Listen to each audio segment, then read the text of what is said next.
Chapter 12 is all about mitosis. Chapter 13 is about meiosis. And we are going to deal with meiosis in Chapter 13 very briefly and very quickly.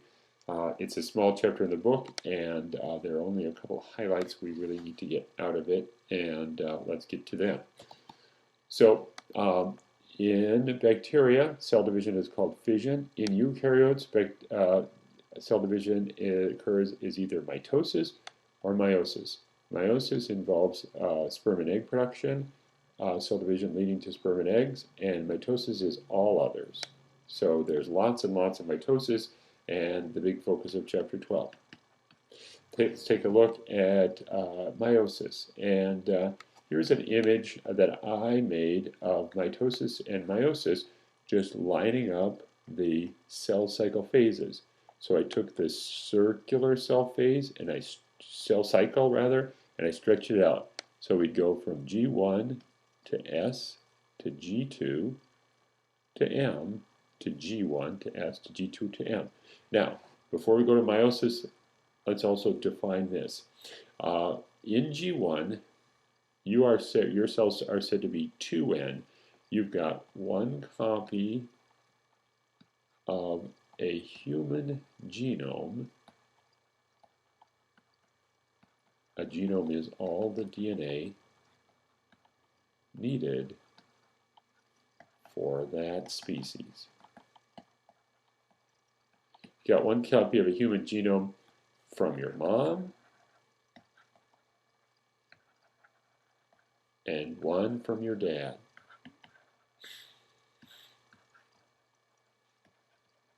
So from your mom, you got one genome, and one genome in humans equals 23 chromosomes. 22 of them are numbered 1 through 22, that's their names, and then the 23rd are the X and Y sex chromosomes. 1 through 22 are called autosomes. X and Y are called sex chromosomes. You got one genome from mom and one genome from dad, like that. So in most of your cells, most of the time, you have two copies, and that's referred to as 2N, and there's another term, and that is that in G1 your cells are diploid. Let's just look up here for a second at these term definitions. What is the goal in Chapter 13? The goal in Chapter 13 is to make cells 1N or haploid. Sperm and egg are haploid, and when sperm and egg come together, they each combine to make a fertilized egg that is what? It's diploid. So the key for this production of eggs and sperm in meiosis is they're going to make some cells meiosis. We're going to make some cells haploid. They're typically diploid. Just to show you this, a couple more terms and over here defined, and here's one of them. When the cells replicate their DNA, the cells are now, in G2, they are 4N. They're tetraploid. And now let's just draw what's happening. So there's a copy from your mom. There's a copy from your dad. And let's say this is chromosome number 11. Like that. So of the 22 chromosomes, this is number 11. We could look at any of them. We could look at number 8, etc. They'd be the same story. That's what it looks like in G1. What does it look like in G2? They've replicated. And DNA replication is like photocopying.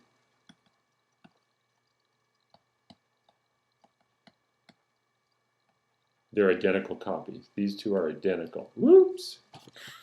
These are two identical copies, and these are called sister chromatids.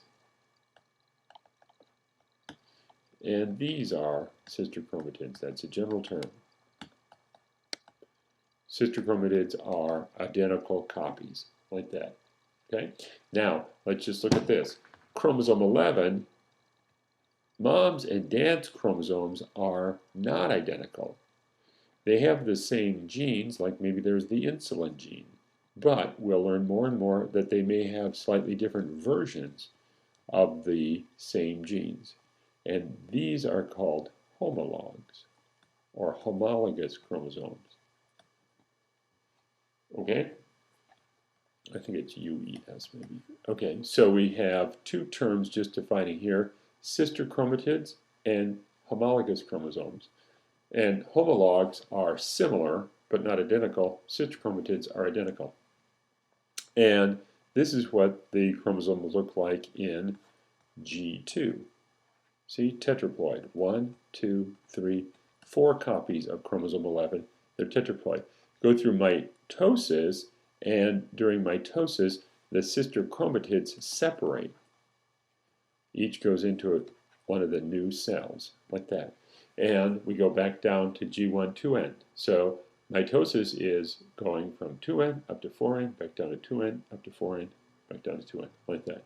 Now, here's chapter 13, and let's just take a look. This is chapter 13, and it is the cell cycle of in the ovary or testes to produce egg or sperm. And we're going to go from a diploid cell down to a haploid cell. And how do we do that? We're going to divide twice, but no S phase in between. See that? Okay, so we're going to go from 2N through an S phase up to 4N, and then this cell division is called meiosis 1, and then we're going to go through a G1 but no S, and we're going to go through meiosis 2. And because we didn't copy the DNA in between meiosis 1 and meiosis 2, we drop down to 1N. Okay, and that's the bottom line for chapter 13. There are 2 or 3 simple facts that we need to learn out of chapter 13. One is that in meiosis 1, sister chromatids, so meiosis 1,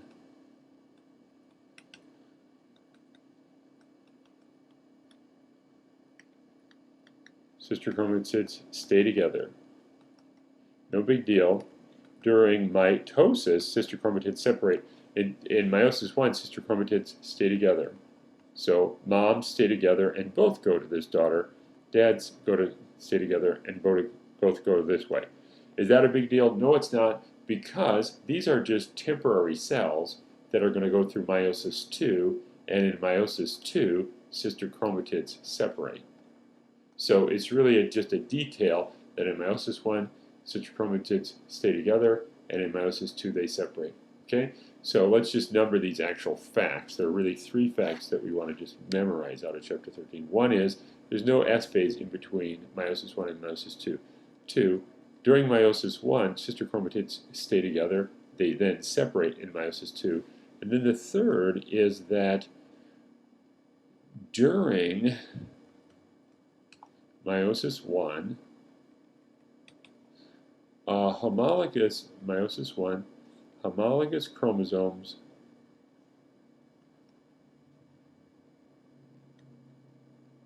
undergo recombination.